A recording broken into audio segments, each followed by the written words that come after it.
That's right. It's another late night and time for another reach into the Just Giggle It grab bag. And tonight we're pulling out. Yep, what do we got here? Oh, it's a board game, and inside the board game, oh look, it's trouble. It's troubling decisions. Just Giggle It sketch number 9. Number nine. Yeah.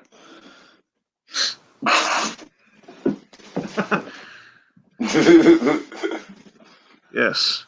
Not Plan 9 from outer space, but just let's get number 9. Duke, how do you feel about this one?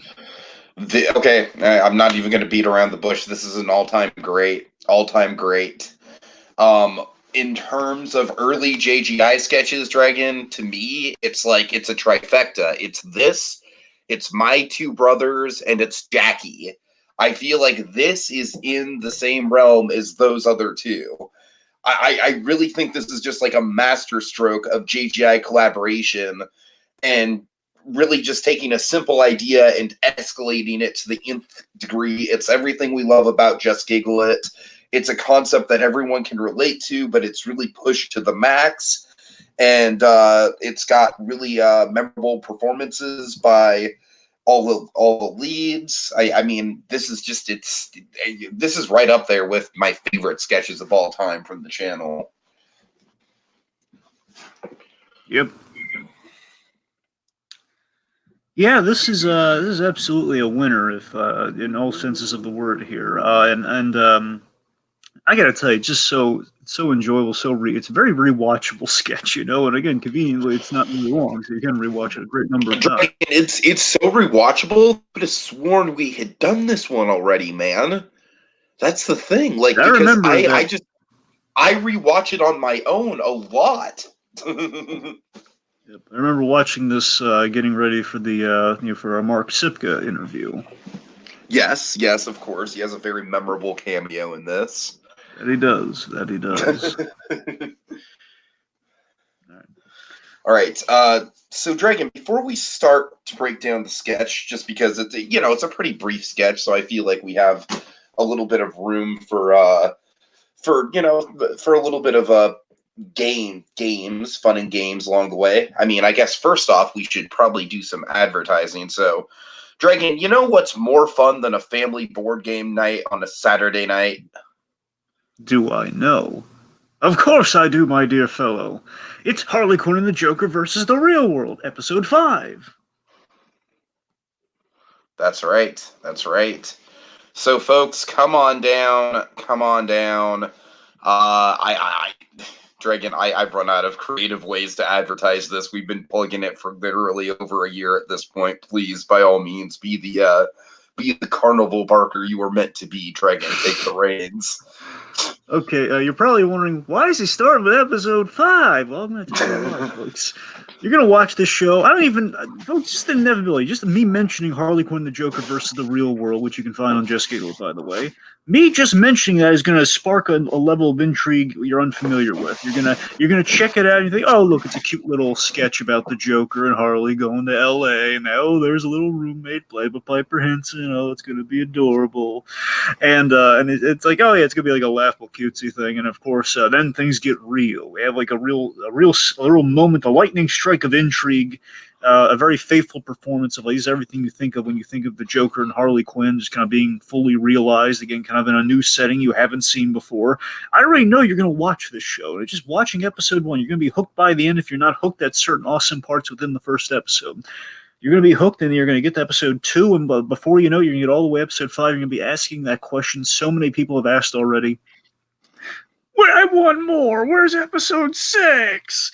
Folks, rest assured, my friend and I have gotten a really familiar look inside the long rumored, the long talked about Joshua Thomas principle. Basically, where all the works in progress is all the sketches, all like the hidden secrets of the wonderkin with many hats that is Joshua Thomas keeps down there. We've been sitting in some beanbag chairs, kind of surveying the area. He's got one foot on the dock and one foot on the rocky boat.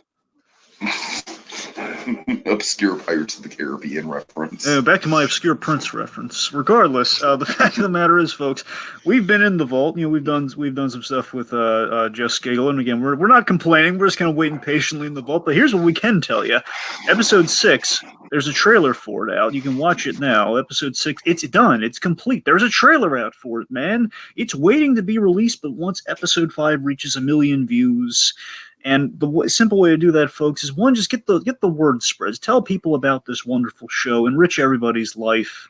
It's but by the time we get to episode 5, it's like 20 minutes just for the grander whole. Like, what are you doing with the 20 minutes of your life and watching this? You know what? And if you don't have 20 minutes to spare, just pawn it off to somebody. You know what? I don't have time for this. You watch it, and they're gonna watch it. And they're gonna tell their friends, and they're gonna watch it. You're like, oh my god, thank you so much. Like, what are you thanking me for? I didn't even watch it, but you gotta watch this, man. How have you not watched this amazing show?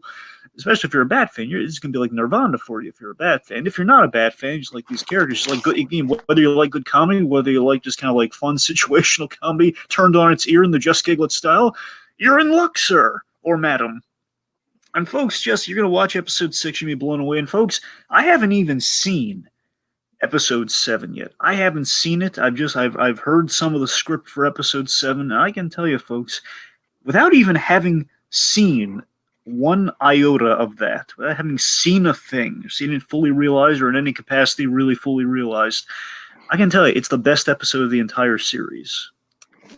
Folks, I'm hyping episode 7 up like I did Deadpool when it was like in development years ago. And folks, you gotta believe me, episode 7 is like the show just keeps getting better and better. I'm not saying like forget 6, go to 7, but folks, 6 is going to be great. It's going to pave the way to 7. But the only way we're going to get there, the only way we're going to get to see the rest of the wonderful installments within this great series that you guys have got to be watching if you're not already, that you should be spreading around. Get the view count up to 1 million. It's already more than halfway there. It is. You can do it, folks. The power's in your hands. I won't tell you anymore. I won't jam it down your throat anymore because you're going to digest it there for a while. And while you're digesting it, listen to the rest of our recapping of troubling decisions. It's fun getting into trouble. You remember that commercial, Dragon? I do. So, Dragon, I want to bring up a debate just for some fun and games of it all. Trouble versus Sorry. Boy, here's the thing. I had more fondness with Trouble personally when I was a kid. I think over time I kind of grew a little bit more accustomed to Sorry, but I always have a soft spot for Trouble. I think Sorry is the better game, but Trouble is the more flashy, gimmicky game. That's kind of where I lay down on it. I think Sorry has a lot more rules to it because, of course, you've got like the reverse numbers, you've got like the switching places with an opponent. I feel like the Sorry in Sorry is more powerful than the Trouble in Trouble because it disrupts your entire plan. And I don't know. I really like how there's a different set of dynamics in the rules of Sorry. Whereas Trouble is just a very simple, like, quick get around the board, and if your opponent rolls doubles, then you might be screwed. I don't know. That's just my 2 cents, Dragon. However, having said that, I think the reason, Dragon, that you and I have fond memories of Trouble, it's that freaking dice cup, right? Absolutely. The dice dome. Yep. It's the big whatever you want to call it. A little bubble. It's the little dice bubble. The dice bubble. Yeah, that's I mean, look, as strategically complex as a game of Sorry can get, Trouble is just fun to play, just for that stupid dice bubble alone. I mean, you gotta admit though, Sorry has like I play like Disney versions of Sorry. At least Sorry comes themed sometimes. But Trouble doesn't need a theme because that dice gimmick is the theme, and that dice gimmick has lasted all this time. Just that sound, man. I don't know what it is. Just the sound and its simplicity. It's like, yep, that's the sound of fun. It's like old school 1950s toy design, like that's still relevant today. Yep. All right. So yeah, after that little nostalgia trip, Dragon, let's get right into the sketch itself. Do you have any? Do you have any notes? Do you have any Yeah. notes of interest? Yeah, just two things to note here, really. So, one, of course, in terms of our credits, the bona fide attached to this one would be the take a wild guess, Siki. Who amongst the JGI cast and crew would have directed, written, and edited this one?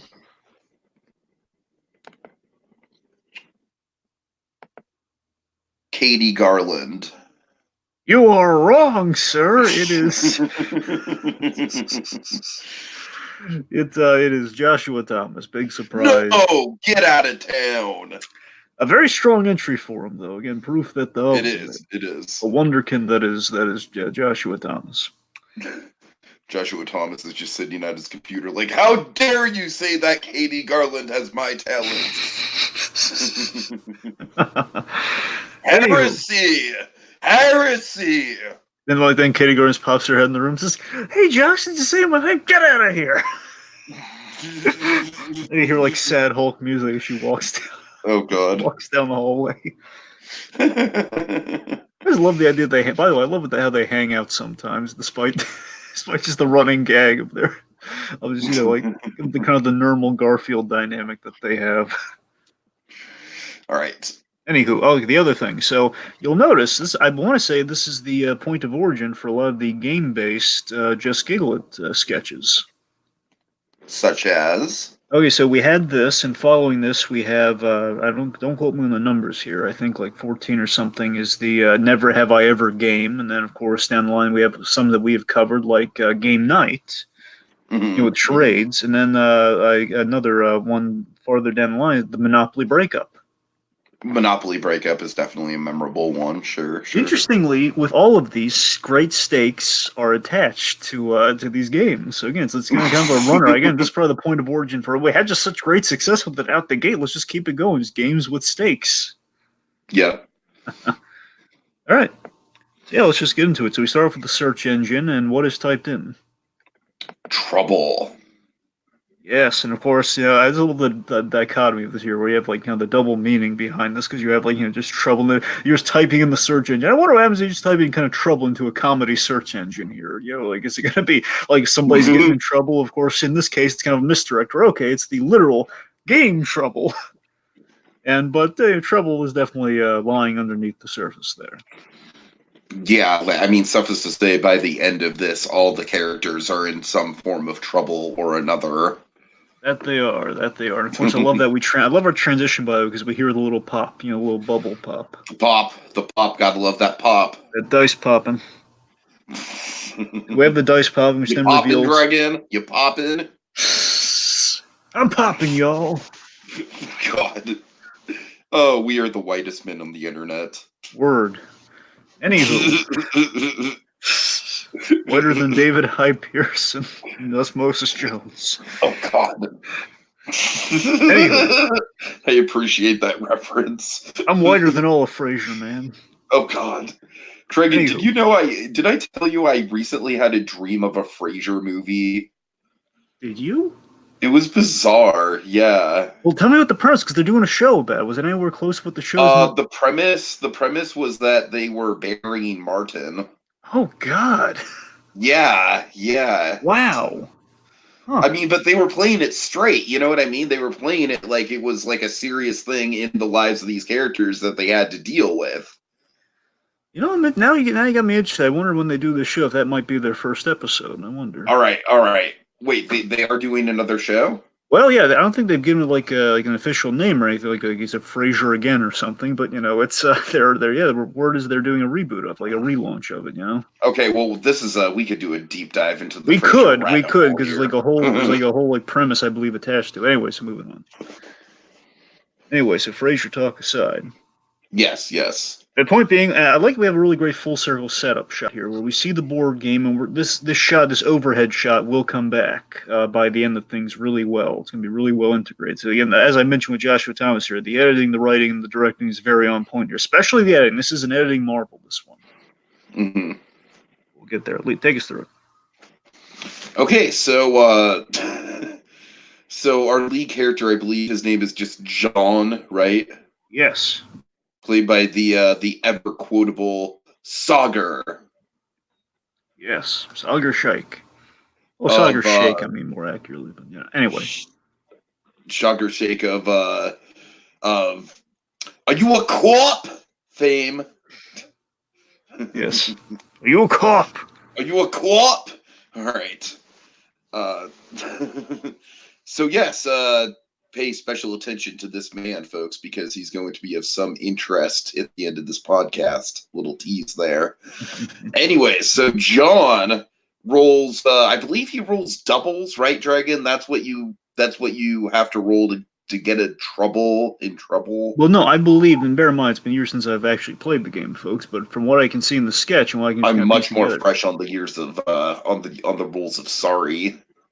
Point being, I'm pretty sure. I know for a fact he rolls a 1. I believe that means he can move 1 for 1 space, and he has like a few pieces on the board, which means he can either take his wife's piece or his buddy Poncioooo's piece here. Okay, gotcha.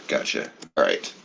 All right, so let's see. So he rolls a 1, and basically he's in that position. Take out your wife or take out your buddy.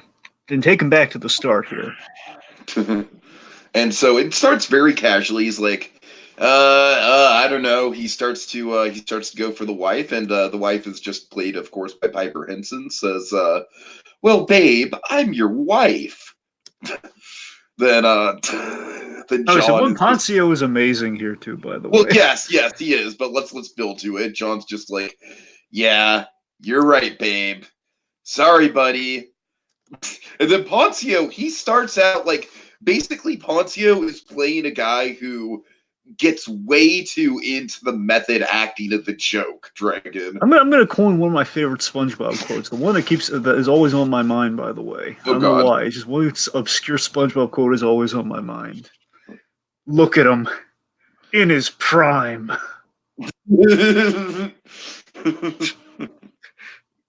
Fry Cook game. Sorry, folks. My games, it's appropriate. But I'm just saying, look at Ponciooooo here in his prime.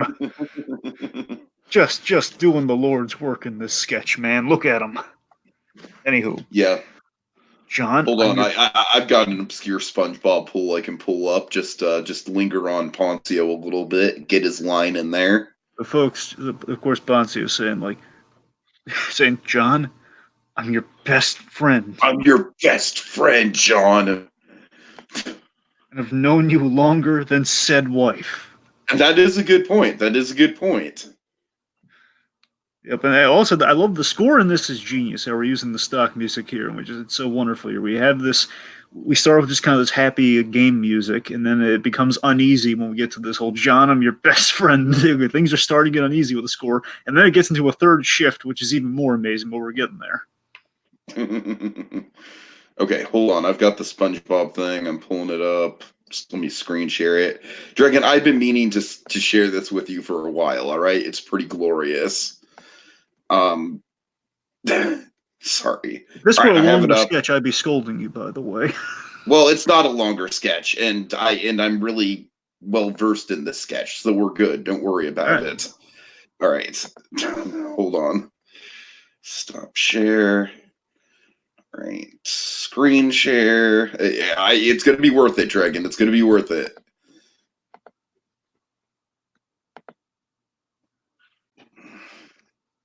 All right, hold on. Let me get rid of the banner so you can read it. Oh my god.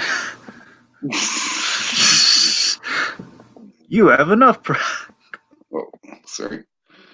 You have enough properties. This is mine, Spider-Man. You took my only source of income. Now I'm gonna go bankrupt.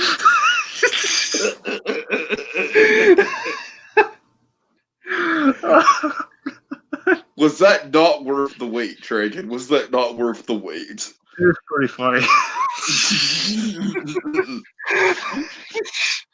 Now I'm gonna go bankrupt. Folks, if you want to know my opinion on the Spider-Man situation, it's basically this. Basically, it's a fat starfish gag. Anyways. All right. Let me yeah, I know. Okay, keep going. Oh, anyway, back to Ponciooooo. You're supposed to like, John, I'm your best friend. You know me longer than said wife. And then Piper Hinson comes with, send me back to start. And basically, it's a back and forth of each one issuing a Send me threat on back to their. start, and you sleep on the couch, and it's still casual at this point, Dragon. It's still somewhat casual. You know what I mean? They're keeping it light and joking. Oh, you better not send me the start, or else. And of course, it's basically it's back and forth, and pretty solid rinse and repeat structure for Just Giggle It here in terms of getting the rhythm of the sketch before again we not rip the knob off at 11 as the thing goes on.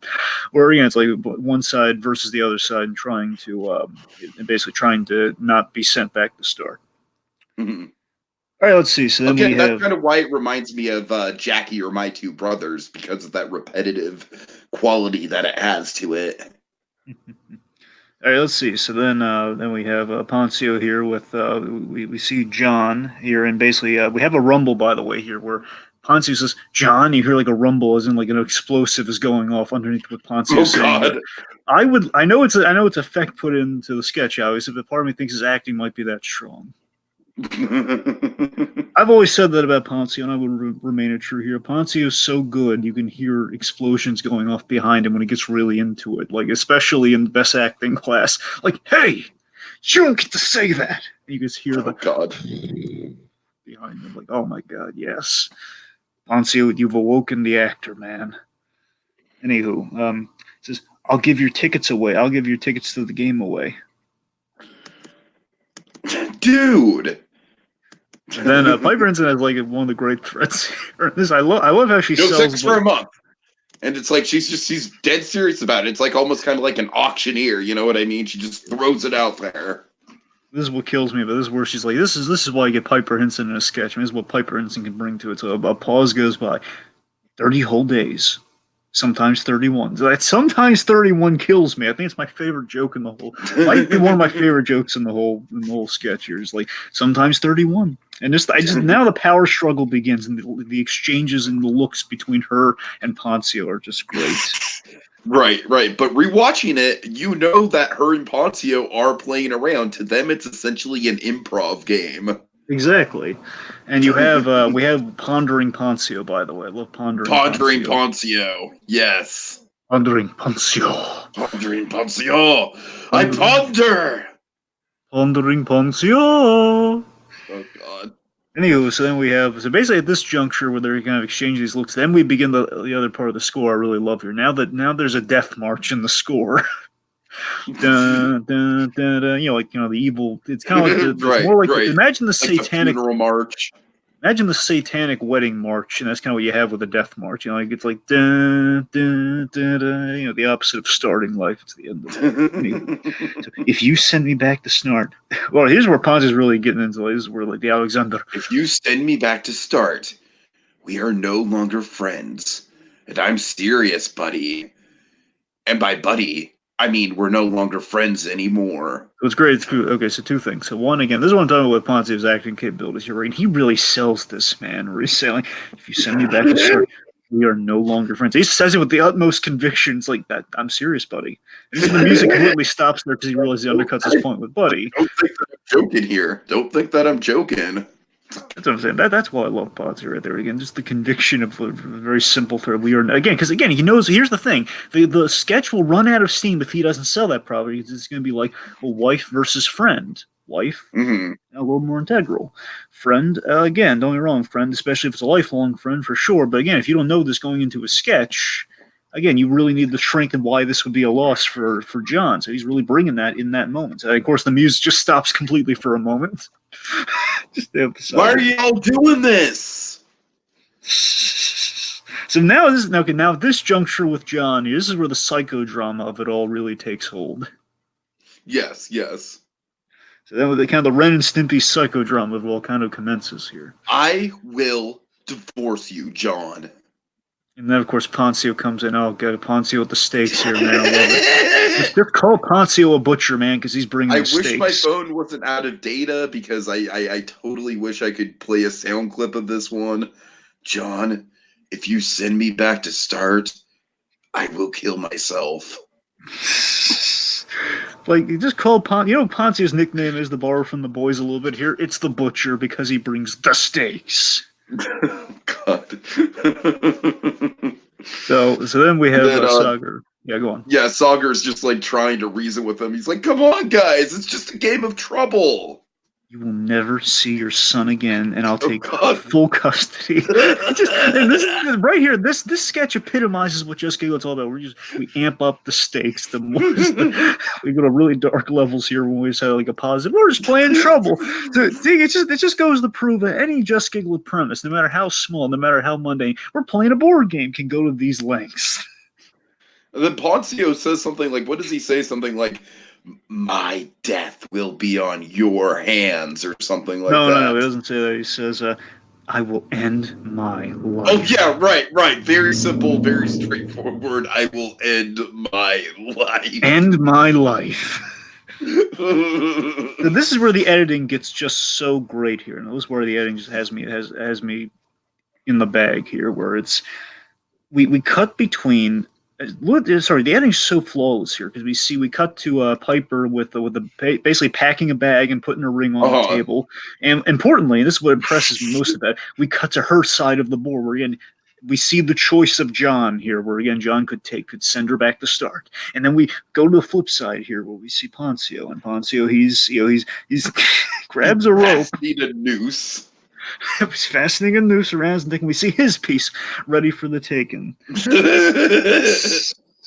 Oh god! And The then camera just goes back and forth between the two pieces very dramatically. we have this wide shot, and we do a pan between left and right of the two. Again, on opposite sides of the board are his choices. Again, it's like an angel, it's like a fork in the road choice here. And oh god, it's and then says like, they both have their goodbye gems. Goodbye, John, as she zips up Goodbye, her bag. John. She zips up the bag, and goodbye, John, as he tightens the noose. John looks forward. Then meanwhile, John Hammond in the Jurassic Park that Jurassic Park Carousel of Progress video just very dramatically says, "Goodbye, John," to himself. God. Little bit of a pull, but I know these guys are Jurassic Park fans, so goodbye, John. Goodbye, John. God. Goodbye, John. Anyway, so multiple Hammonds aside. So John looks forward after this again. This really great full circle shot here. Again, he looks forward, and then we look down at the trouble board. So again, we see the very first shot of the sketch. Again, we're going. So Tiki, symbolically, we are going back to start. Yes. So he puts a gun to his head, and bam. Now the only nitpick I could have, and it's not a strong nitpick, the only thing to highlight here because it's really early on. Obviously, there's no no real special effect on the blood or anything. Like now, they probably might CG kind of an after effect or something there. I mean, again, it probably wouldn't look that good. I don't know if they made the choice of like it just wouldn't look good or just like it's a practicality. Well, I would have... put some splatter on the walls after the fact. That's what I would do. I know that's what they should do, but in question if it's like a thing they could physically do and have it look good. That's the question. But again, this is early on. Regardless, I don't think it was an option either. That or was a calculated choice. Like, nah, maybe not, or maybe it was two more, but I don't know. So, bam, gunshot, and then he's dead. And then basically the two of them react in horror and surprise, which is where the real comedy is kind of kicks in. Here's where basically we've amped it up to 11. Now with them reacting, we've ripped the knob off and we've thrown in the Chattahoochee. I was just joking. You were joking, right? Yeah, I was totally joking. Yeah, I was playing a game. Oh god, then Piper Hinson's like crying over her husband's body. Then the real star of the sketch enters. Yes, Mr. Mark Sipka. Shirtless and with a sandwich. Oh god. And Dragon, this is definitely one of his like demo reel characters, right? Well, I mean, I want to say I've seen him pull this voice off before. Probably. I don't want to say it's Tim Sipka, but it's because Tim Sipka is obviously. No, it's not Tim Sipka. It's not Tim Sipka. It's just kind of just like this wise talking like Jersey boy. Yeah, I mean it's one of I know it does sound familiar, but then again, yeah, all those voices and characters do stem from Sipka, so of course it might be relative that they sound like Sipka. All right, fair enough. Anyway, so he says, "Oh, you hit him with a line." Hey, you guys skipped my turn. And then he just quickly goes for the beer, then just comically dashes out of the room Oh, very slowly. Yeah, he just slides off screen. Then the death march plays and the search bar pops up, and it's kind of like, you know what it implies to me? I It like how implies the like, search bar is just ominously just like nothing is typed up. We don't get any subscriber tags. We don't get any fun upside down Poncio bits. It's just like, no, that's the search. You search for it, and that's what you got. well, of course, Gamer, this is way before they did the subscriber tags. That's why that's not there. But importantly, I do love that you brought that up because the lingering to me communicates. Be wary of the next search. This is what happened when you typed in trouble. Be wary. Right, Beware right. the That's next what I'm saying. search. Yeah. Yeah. God. All right, so Dragon, I mean, quite simply, my final thoughts are pretty much the same as my first thoughts, man. I mean, I truly think this is one of the finest, at least of the early JGI sketches, to be sure. I really think it's up there with some of the best of them. It's got just a terrific pace to it. It's got a realistic scenario pushed to 11, which is Just Giggle It's bread and butter. It's got honestly three amazing performances that all three kind of like equally anchor each other. And I mean, it's just really flawless to me. It's just it really does kind of capture everything you love about Just Giggle It very early on. Yep. It's this just shows you even early on JGI they had the spark, man. They did. They had this well captured psychodrama within kind of this really small mundane premise. And the thing is, it communicates kind of the message and the magic of JGI with that absurdism and the comedy. Again, ripping the knob off at 11, the Spinal Tap approach to comedy, I like to call it.